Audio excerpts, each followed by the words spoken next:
All right, let's start where we last left off. Example 6. We were integrating tangent of x with respect to x.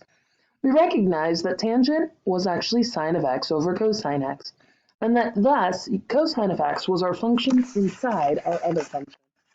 So we let u be cosine of x.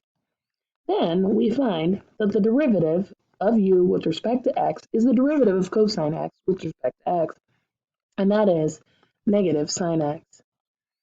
Therefore, we can see that du is just negative sine x dx.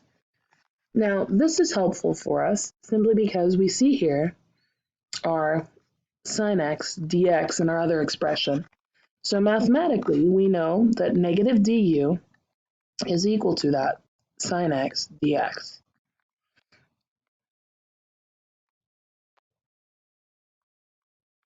Therefore, we can replace sine x dx in our original expression with negative du.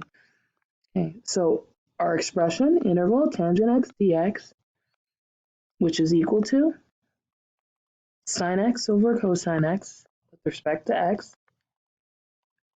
becomes the integral, and then our sine x dx becomes negative du, so we'll pull out the negative, and then this is just 1 du, and then cosine x simply becomes u. We know that the antiderivative of 1 over u is ln of u, so we have negative ln of u plus c. We'll resubstitute our original function back in, giving us negative natural log of cosine of x plus c. And that's it. Now it's your turn to play around with some problems. Turn to page 467, 468, and complete 5 through 53 odd. Feel free to message me any questions you have.